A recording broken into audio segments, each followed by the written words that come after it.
The Oki C941DN multimedia production platform is a powerful 5-station color device that supports white and clear spot color printing.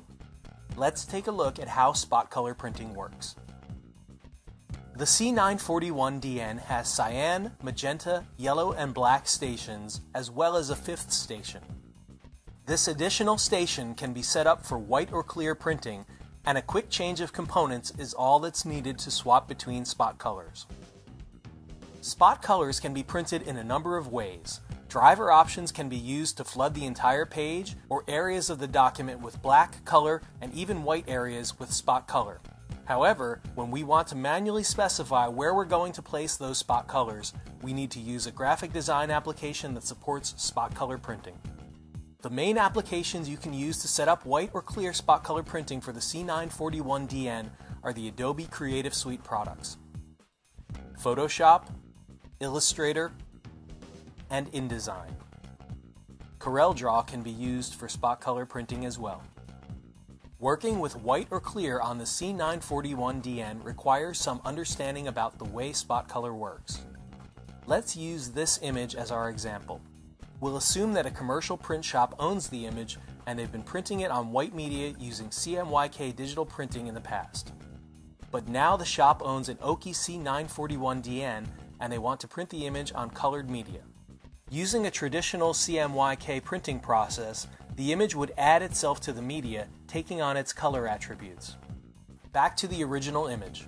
Let's look at it inside Photoshop, the application used to create it.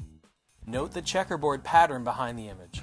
This shows that Photoshop recognizes the transparency. This transparency can be used to generate a mask for the printing of white under or over the image, or clear on top.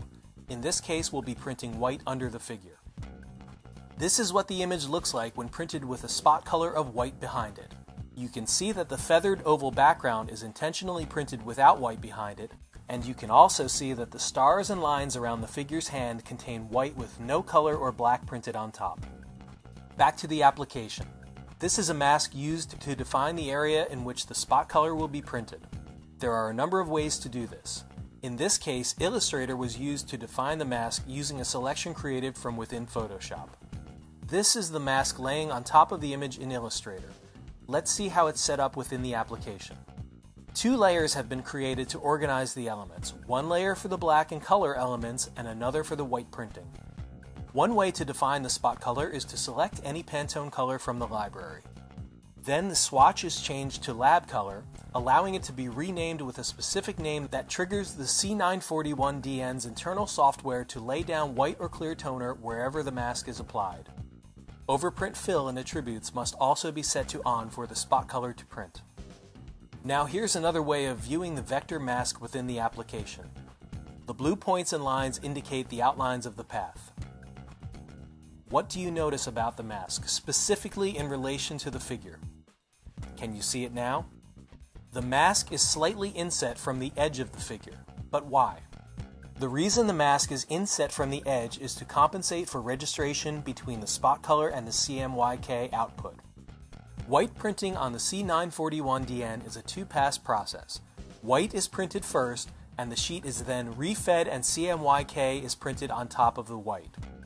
Anytime you're printing on the same sheet twice, even on high-end devices, you'll never be able to achieve perfect registration consistently across multiple copies. To deal with these registration issues, graphic designers modify their designs by trapping, choking, and other techniques. By using some of the following methods, you'll be able to see some of the techniques you can use to compensate for any slight misregistration so that the spot colors look correct when printed under or over the rest of your image. Let's start with this image of a car. We want to print it on colored media, so we create a mask for the image in our application. If we set the file up to print white toner behind the image at the exact same size of the image itself, it may appear that the image will print perfectly. But because the paper has to be repositioned by the printer after printing the white, each page might be inserted in a slightly different way. This leads to registration issues where the spot color doesn't perfectly align with the CMYK output. So what's the solution?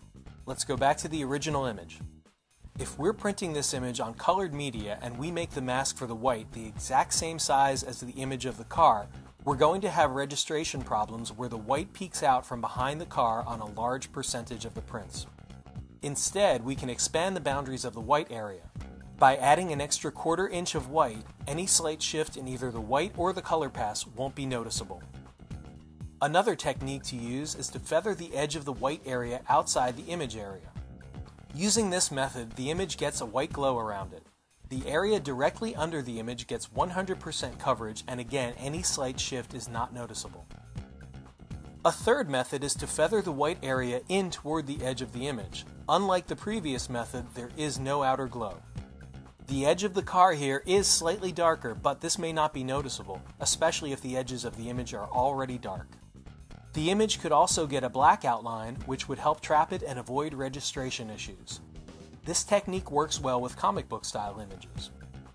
And don't forget that existing elements of the design that were originally planned to be printed in black or another color might work well when changed to a spot color. New elements can be added as well to take advantage of the spot color.